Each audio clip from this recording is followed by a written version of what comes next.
Hi everyone, this is Carol Keller, Independent Stampin' Up! Demonstrator, coming to you today to show you my very new, brand new Stampin' Cut Emboss machine that I just got the other day. I'm really excited to make a card with you today that will kind of put it through its paces. So thanks for joining me, and I hope you enjoy the card. But this is the card that we're going to do today. Isn't it adorable? I got the idea from seeing a couple of similar ones online, and of course, as usual, I made it my own. I changed it up. I kind of combined what I saw from both of the cards that I saw to make this one. So you'll notice, or maybe you didn't, but if you did notice, there's no stamping on this card today. We are going to use just the Stampin' Cut and Emboss and use our dies to create this card, and our trimmer, Stampin' Trimmer. So this is the card we're going to make, and what I've done, well, let me tell you first what I used. I'm going to bring up my catalog so that you can see. To make the circles, I used the Stitched Shapes dies, obviously the circle ones, and there are 4 of them, so I used all 4 of them. You could also use the layering circles dies. There are more sizes of those, but I really like the interest with the stitches, and so that's why I chose to use that one. We are also using the well-written dies for the birthday, and we are using the playful alphabet dies, which are right here, for the happy. And something I discovered today, which I was really excited about and didn't realize that when I bought the set, is that there are multiples of some of the letters. So 2 A's, 2 E's, so the vowels, most of them, 2 L's, R's, S's, T's. So it was great because when I wanted to do the word happy, there are 2 P's in here. So I will show you, that makes it much easier. It makes it much easier, much quicker. You can run the dies through just once instead of twice. So I was really excited to find that out.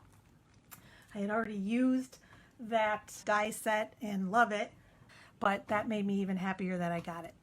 So, all right, let's get started on our project. So my pieces are pretty much pre-cut, but I'm going to explain to you what you need to follow along. So we've got our card base, and you will also need 3.5-inch square of Coastal Cabana for the largest circle, a 3-inch square of Bermuda Bay for the second circle, and you'll see, if you'll notice, mine is just a tad bit smaller than that on the one side, but as long as I can't see the lines on there, I know that I'm going to be able to cut that, so that'll be fine. But if you want to be absolutely certain you have enough room, 3 inches square will do it.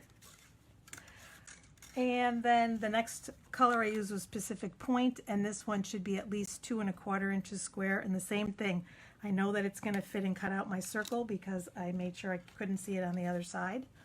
And then 1 3/4 inches square will do it for the pool party square for the smallest circle. So with no further ado, I'm going to get out my Stampin' Cut and Emboss and show it off today, run it through its paces like I said. I was so excited to get this, and I love that it folds up and it's not super heavy given what it is, but I love that it's so compact. I go on, or put on scrapbook weekends a couple times a year usually. It's a little different during the pandemic here, but my next one hopefully is going to be in mid-February next year. So this is fantastic. The other machine that I used was big and bulky and had a big bulky bag to go with it, and so I'm happy that this is much smaller. And let me show you too the plates that it comes with. I'm going to move it aside just for a second. So, and the plates are all numbered. So this is number 1, which goes on the bottom, and number 2, which also then just goes right on top of that, and then both of these are number 3 because these are your cutting plates. And there's actually one more that comes with it, which is this one. So I haven't used that one yet. I haven't needed to, but we will be using these today. And I know there will also be a magnetic plate, and I can't wait for that because I loved it with my old machine. And you'll see it clicks. It's a little bit loud, but it lets you know that it's open, and it closes the same way, makes that nice little click. And then you just put your sandwich in. So I have plates 1, 2, and one of the 3s on the bottom. I'm going to move that up so you can see it. And so the first thing we're going to do is just lay our circles down. And this is why I cut them to size, is so that I could fit all 4 of them. I'm going to make sure that that's going to work. Lay all 4 of them down. This one this way. And I'm actually standing up to use it because it's easier so I can see what I'm doing. That always helps, doesn't it? Okay, so now I've got my circles down, all 4 of them. I don't have to do them separately. And you can also use, as I often do, some washi tape to hold them down. And I probably will use that for the alphabet letters. And that's it. Now we've got our circles done. Beautiful. See, you can see that it went all the way to the edge of both of these, but it cut them both in circles, just to show you. All right, let's get some of the scraps out of the way. And our circles, we're going to put the plates back on, and we're going to cut the word and the letters. Pop those out, put them over here, and we'll use them in a minute.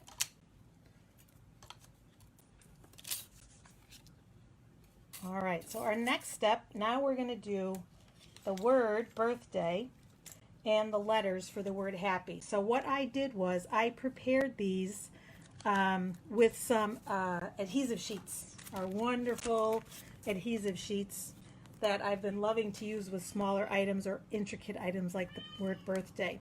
So that's all ready to go. I put some on the back, and that's going to make it so easy for me when it comes time to adhere that word to the card.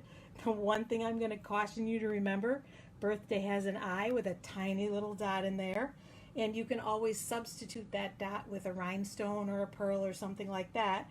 But my idea today was the card, I wanted to design a masculine card, so I won't be using those. So you got to keep track of that little dot. And then what I did for the letters, I just repeated the colors in here, starting with Coastal Cabana, Bermuda Bay, Pacific Point, Pool Party, and then again Coastal Cabana on the end. So that's how we're going to cut them out. So you can see I have letters here from working on it earlier. So I'm going to put this Y like this, and the H next to it. I was kind of working on this before.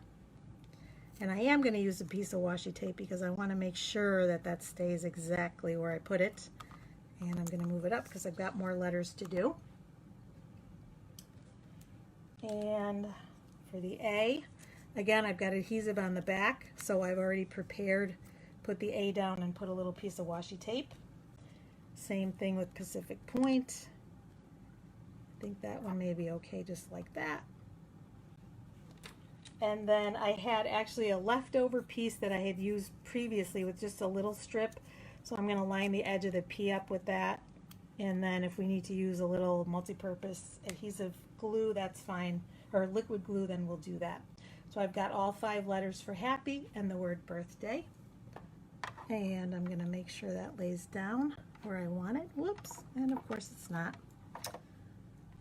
It's picking up the washi tape. Stick that right back down there.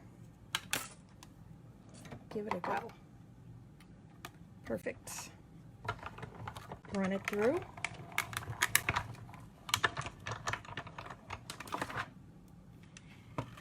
And I'm going to just fold up my machine. And again, it makes a little click so you know that it's closed. And there we have it. I'm going to move that to the side. Loving that machine. And sit back down here and get my letters.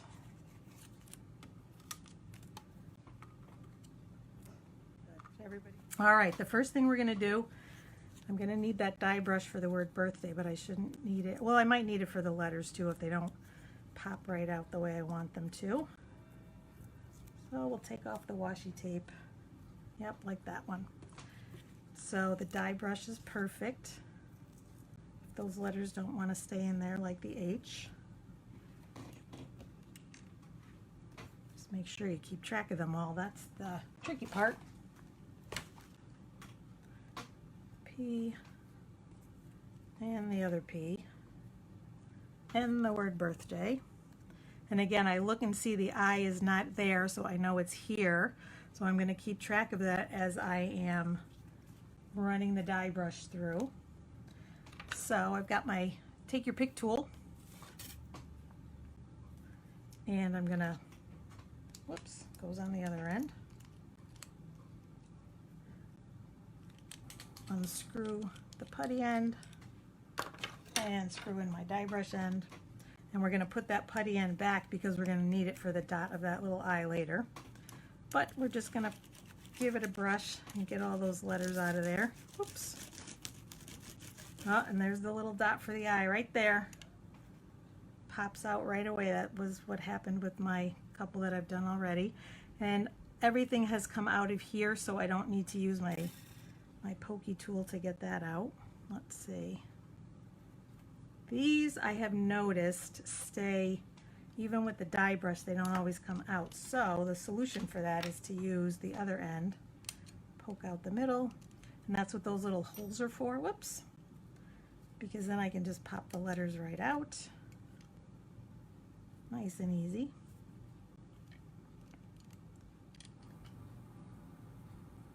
And where do I have another P? There it is.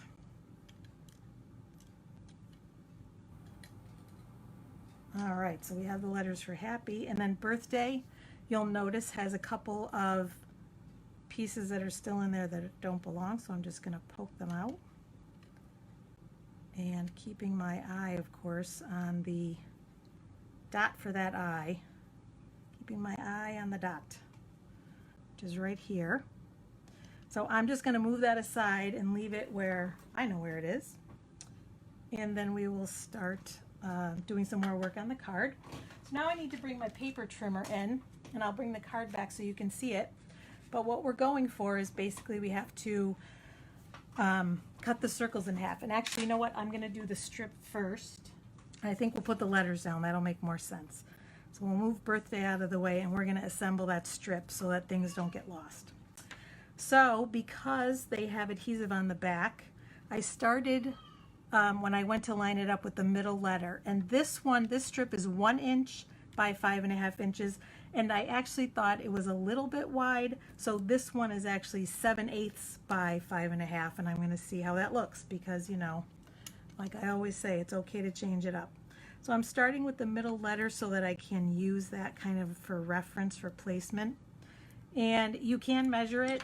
Just take half of 5.5, which I believe is 2 3/4, and line it up on your ruler, but I'm just going to eyeball it. And before I press it, make sure it's where I want it. I think that looks pretty good. And give that a press, and then work my way outward. Oh, and this one, like I said, it has most of the adhesive on there. So I'm going to pull that off, and I'm just going to bring in a dot of my multi-purpose liquid glue for the other side to hold it down. And this is nice because it dries clear, but I like the adhesive sheets better because no mess. All right, give that a press. And you can space them however you want. I debated going all the way across the card, but I thought that was too wide. So I put them a little closer.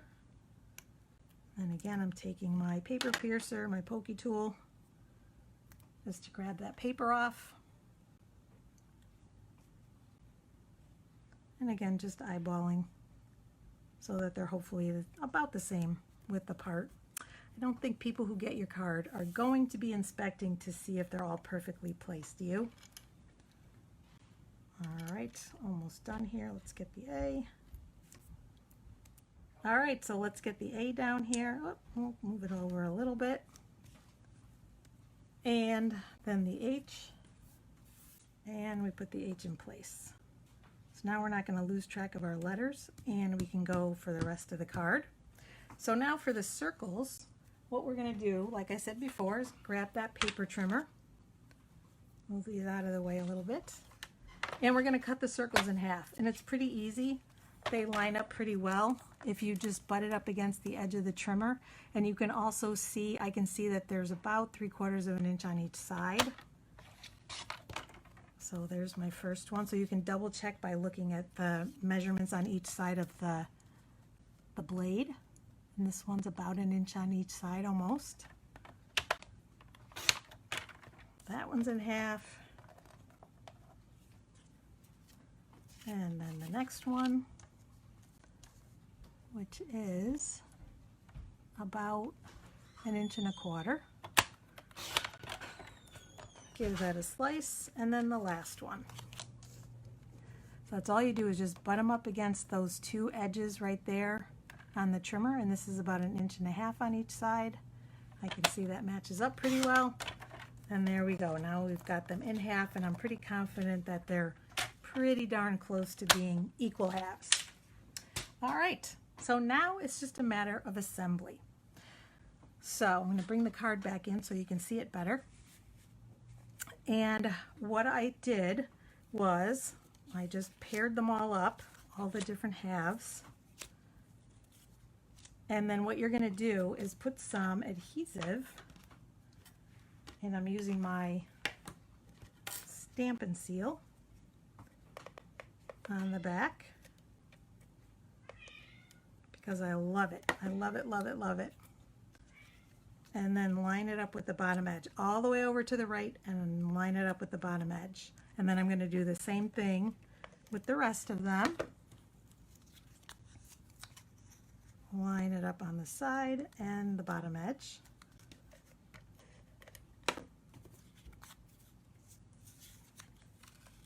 And the last one. And it's as easy as that. And you can see it's off a tiny bit. It doesn't matter because you're going to cover it with that strip.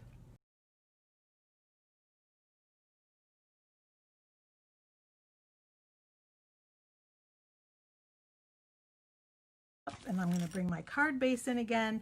And then all I did was lay the first one right near the top. So I'm going to put that on right away. Up at the top. I'm going to stand up again so I can make sure it's straight. And then you're going to obviously flip the other one around and put it underneath, but I'm going to use my strip to line it up where I want, because I know I want it just underneath, probably right about there. Make sure that strip's going to cover before I press it down. And I'm also going to make sure that the word birthday is going to fit. Ah, yes, perfect. Okay. I'm going to give that a press and then put some adhesive on the back of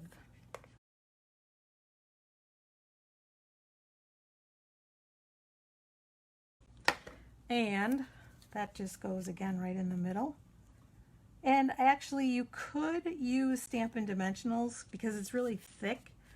And actually I was thinking I might want to try it on this. I forgot about that, but maybe my next one I will. So that might even be a better idea, just because it is so uneven because of all the layers, is to put Stampin' Dimensionals underneath so that that strip is even, sort of. You know, it's still going to be a little bit, I guess it won't matter. It's still going to be a little bit uneven, but I like the idea of maybe popping it up. So you might want to think of doing that.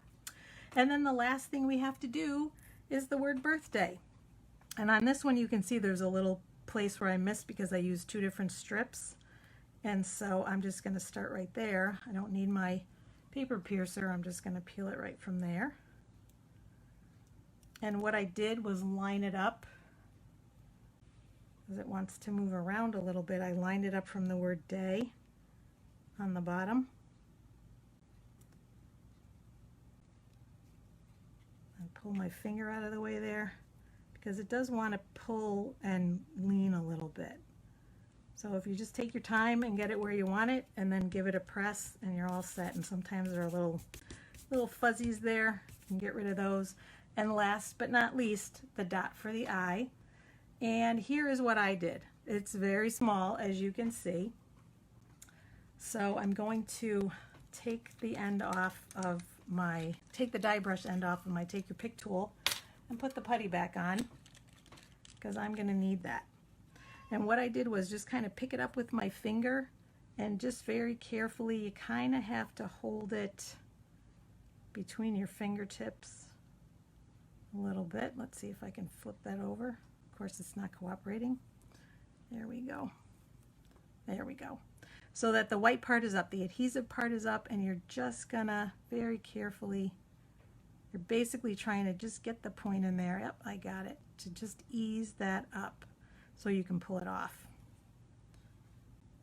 And the other thing too is if you really have trouble getting the adhesive off, just call it a day and put a dot of glue underneath. But my concern is that the paper will at some point peel off. I think I got it. Come on. Yes. Okay. So now I've got the adhesive off. Move that out of the way. And I'm going to place this back on my finger. And I'm going to take the putty end and just grab the top of it so I can place it right where I want it. That works so well.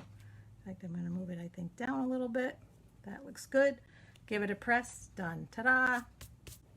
And then I didn't do anything for the inside yet, but what I was thinking was that I would use maybe the swirly frames, the rectangle, and put it inside, and then I was thinking of doing the circle, but then I thought for interest maybe the frame and some kind of happy birthday sentiment. And to match the envelope, you could do the same thing. Use this frame for to put the address, person's name and address. All right, I think I'm going to do it this way so I know that it's lying and is pretty even. Pretty rectangular the way I want it. All right, so I'm going to use Pretty Peacock, and we'll do that on the inside.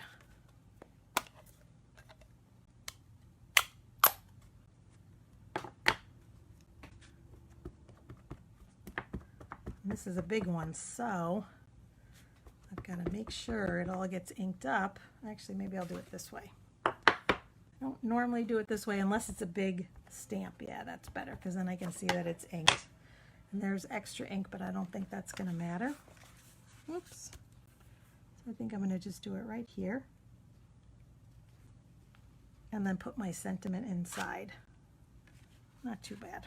All right. And like I said, I'll do the same thing on the front of the envelope and use that as the address for where to put the address. All right. Well, thanks so much for joining me today. I hope you like the card. I love this concept. I hope you like it. And I was going, as you can see, for a masculine card because it seems like we never have enough of those. But I do love the idea of just using bright colors for a woman and then maybe using some pearls or some sequins or something fun to add a little bit more. But for a male card, I usually keep it a little simpler. So hopefully you like it. Thanks for joining me today, and I will see you next time. Bye-bye.